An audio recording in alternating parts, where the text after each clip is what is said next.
salue l'arrivée sur ce plateau de Sophie Audugé. Merci d'être là. Chère Sophie, bonjour à vous. Bonjour. Avec nos invités, Céline Pina, le général Cavaillé, avec Georges Fenech, Naïma M. Fadel et Florian Tardif qui va nous donner les dernières informations.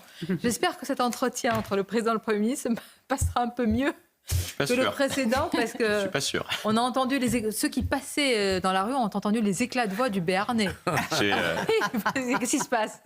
Une scène de ménage? Qu'est-ce qui s'est passé? Posez la question à ce moment-là, si on entendait des éclats de voix effectivement dans certains couloirs du Palais de l'Élysée. Oui, ça serait bien d'ailleurs. Les huissiers pouvaient parler. Oh là là. Si les huissiers pouvaient parler, oui. Alors là, c'est que ce soit. Non, ils parlent pas. Oui, heureusement. C'est l'honneur de leur métier de ne pas parler. Sinon, ils ne seraient pas huissiers. Oui. Bon, écoutez, on va quand même vous dire un peu les dessous de cette réunion. Nous reparlons de Mayotte et du choix polémique quand même de M. Bayrou. Mais je voudrais insister, puisqu'on a de nouvelles informations sur cette rixe. J'ai dit d'ailleurs, la rixe a fait un mort. Non, c'est pas la rixe qui a fait un mort. Faut faire attention à nos mots. Cet individu ce jeune a été planté par d'autres adolescents du même âge. La victime est née en 2008, originaire d'Ivry-sur-Seine, scolarisée dans un établissement dans le Val-de-Marne, élevée dans un lycée professionnel. Les faits se sont donc déroulés à proximité du lycée Rodin, mais au pied d'un immeuble et à côté du square René Le Gall. Une cellule psychologique, comme d'habitude, est ouverte. Bon, ça, malheureusement, les bougies et les cellules psychologiques qu'on connaît. Je vous propose plutôt d'écouter un lycéen qui connaissait la victime. Il faisait vraiment pas de bêtises, il était lié à rien du tout. Il n'aimait pas traîner dans ce genre de choses, voilà.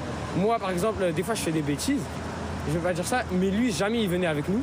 Parce qu'il n'aime pas traîner dans ce genre d'affaires, il n'aime pas avoir de problème avec la police. Avec nous, il était assez gentil. Il était assez protecteur, il nous disait de ne pas faire ci, de ne pas faire ça.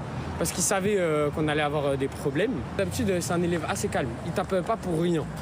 Je l'ai vu 1 à 2 fois taper quelqu'un, mais vraiment parce que c'était vraiment un gros truc. Sinon, il est assez calme. Il ne tape pas pour rien. Ah, il ne tape pas pour rien. Bon, voilà ce que dit. Mais la normalité est devenue la normalité. Mais c'est ça. Et ça se voit dans les discours des uns et des autres. Alors, ça vaut ce que ça vaut. La ministre démissionnaire de l'Éducation nationale suit de très près, comme on dit, heure par heure, la situation, etc. Bon. Le plus important sur place, il y a un quartier, un périmètre de sécurité, parce que nous sommes, les forces de sécurité recherchent évidemment d'abord des témoins, les suspects, puisqu'ils sont tous en fuite. Juliette Sadat, est-ce que vous pouvez nous faire un point à cette heure-ci de la situation dans le quartier ?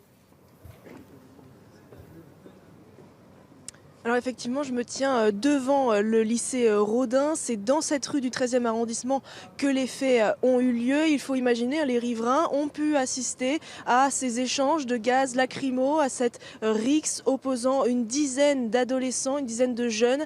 Et puis cette victime tombée à terre, blessée à la tête. Un couteau a été retrouvé aux alentours. Il est âgé de 15 ans. Il n'était pas scolarisé dans ce lycée. Il est même originaire d'un autre département d'Ivry. Vous l'avez dit, les autres et les auteurs de cette rixe sont actuellement toujours en fuite. Une enquête pour meurtre a été ouverte et confiée à la sûreté territoriale. Les élèves de cet établissement qu'on a pu croiser nous décrivent un lycée calme, un quartier où il ne se passe pas grand-chose, et pourtant le parquet affirme que ce meurtre s'inscrit dans la continuité d'un phénomène de rixe que connaît ce secteur du 13e arrondissement. 8 affrontements ont eu lieu depuis le mois de mai dernier, un phénomène pris très au sérieux par les autorités.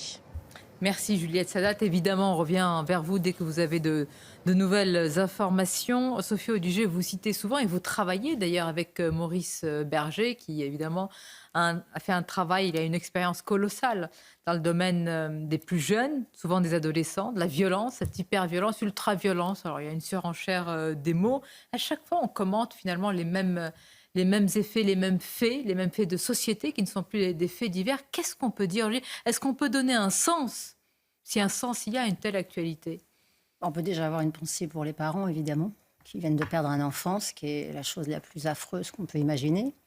Bien sûr que cette violence endémique dans notre pays n'est pas quelque chose de nouveau. Vous le citiez en début d'émission. Vous avez été nombreux à citer les travaux de Maurice Berger, qui est le pédopsychiatre spécialiste de la violence des moins de 12 ans. C'est quelque chose qu'il développe depuis plus de 40 ans. Il a formé, créé des diplômes universitaires de spécialistes, de magistrats, etc., de pédopsychiatres. je dirais que malheureusement, on est obligé de... Si on veut être honnête avec les gens qui nous écoutent, et vous avez déjà cité beaucoup de choses, j'entendais Georges qui... Je salue évidemment ce qu'a dit Georges, il a absolument raison. C'est-à-dire, si on veut être honnête avec les gens qui nous écoutent, il est aujourd'hui possible de faire quelque chose, mais le courage politique refuse de le faire. Alors, évidemment que la chose est complexe et multiforme. Vous évoquiez des enjeux rapidement d'immigration qui peuvent se poser, c'est-à-dire des cultures civilisationnelles différentes, un rapport à la violence qui est différent, un rapport à l'autorité du père, la place du père, de la mère qui peuvent être différentes. C'est un élément. L'autre élément est évidemment le rôle de l'école. L'école, on parle souvent, et Maurice Berger d'ailleurs reprend tout le temps quand on parle de décivilisation. Moi, quand on en parle ensemble, il me dit « Non, Sophie, il n'y a pas de décivilisation puisqu'il n'y a pas de civilisation. » Donc à partir du moment où vous n'inculquez pas aux enfants dès l'école obligatoire, c'est-à-dire aujourd'hui, je rappelle que c'est dès 3 ans, ça aurait dû servir à quelque chose. Quand Jean-Michel Blanquer a choisi de rendre l'instruction obligatoire à partir de 3 ans, il avait cette intention-là quand même. Bon, le fait est qu'on n'en fait rien. Et donc, à l'école, au lieu d'aller développer des programmes d'empathie ou d'idéologie du genre, il faudrait vraiment prendre en charge cette question et civiliser les enfants.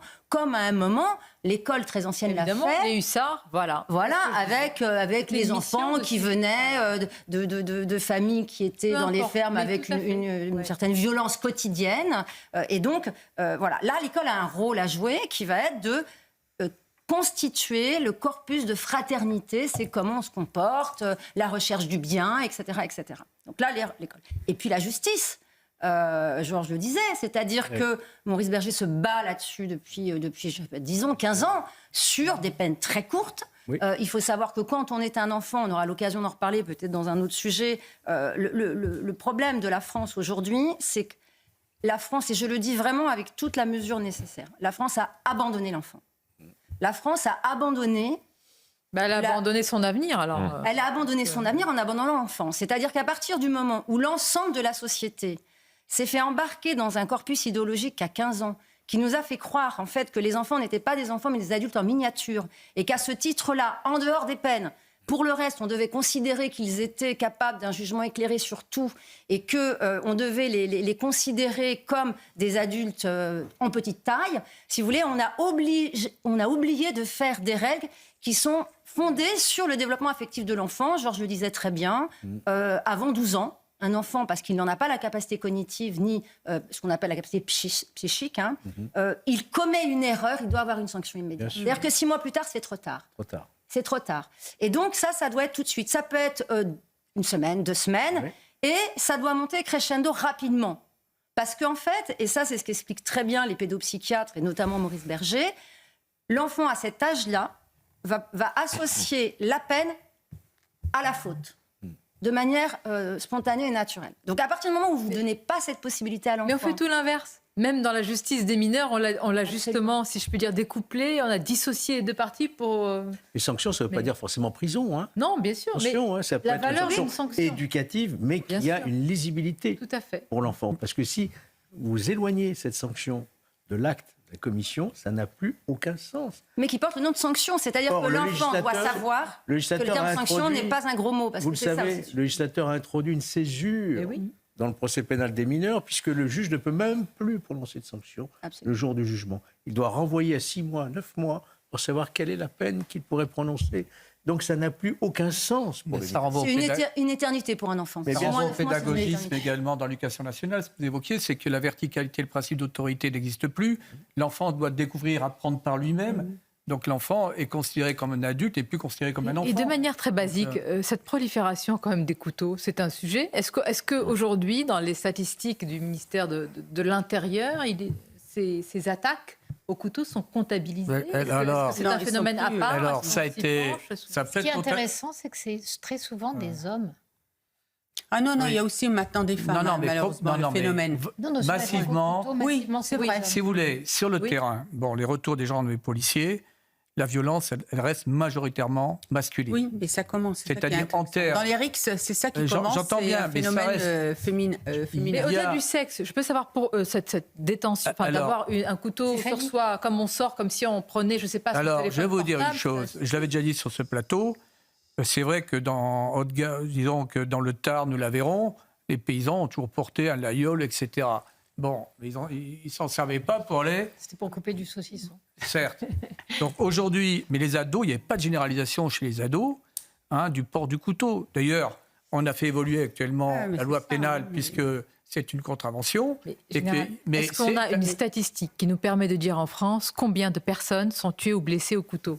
Alors, c'est des violences avec armes. Alors, je n'ai pas trouvé, mais peut-être c'est violences avec armes. Ah, voilà. Donc, on ne dit pas nécessairement si c'est un couteau. C'est différent. Mais dans les procédures, on sait combien d'agressions au couteau il y a. Mais dans les procédures, environ 44 000 par an, donc environ 130, 140 par jour. Écoutez, dans les contrôles, aujourd'hui, c'est tous les jours, ils arrêtent des adolescents qui sont porteurs d'armes blanches. C'est devenu maintenant un fait.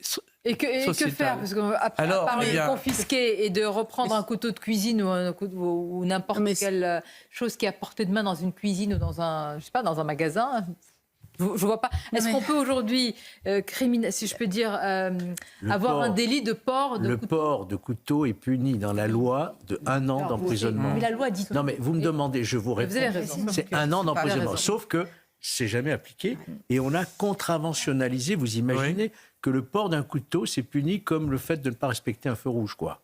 C'est une simple contravention de 4e classe. Même que parfois, pas respecter un feu rouge, c'est moins cher. Oui. Vous avez la cavalerie qui arrive. Et donc, si on banalise ce fait du couteau, du port du couteau, voilà, il ne faut pas s'étonner ensuite qu'il y ait des agressions. Non, mais je pense qu'il y a suffisamment... Allez-y, Naïma Fadel. Vas-y. Je pense qu'aujourd'hui, le diagnostic, on le pose d'une manière dramatique et il y a suffisamment aujourd'hui d'attaques au couteau et notamment d'implication de mineurs.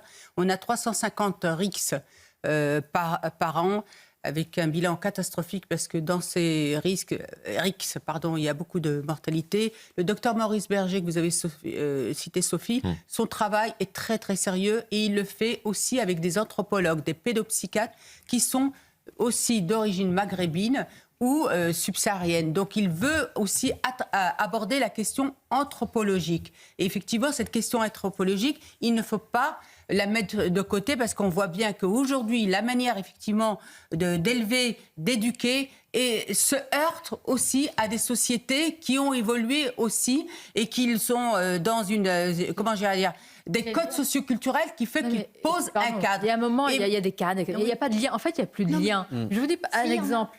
Il y a des cadres. En fait, la possession d'une arme en général. Pourquoi est-ce que quelqu'un, normalement constitué, prend une arme? Pour se protéger, généralement, pas pour attaquer. Oui. Parce qu'il a peur. Mais à partir du moment où vous avez l'arme plus la peur, c'est votre lecture de la situation qui va vous faire vous sentir en état d'attaque ou pas. Or, on a aujourd'hui des gens à qui on répète en boucle, soit du fait de leur nationalité, de leur religion, etc., qui sont dans un pays qui les déteste, qui les rejette, qui les opprime, qui les oppresse. Vous avez dans le même temps une absence d'adultes qui font que ces jeunes, ils savent la violence qu'ils ont en eux, ils sont confrontés à des gens qui ont aussi du mal.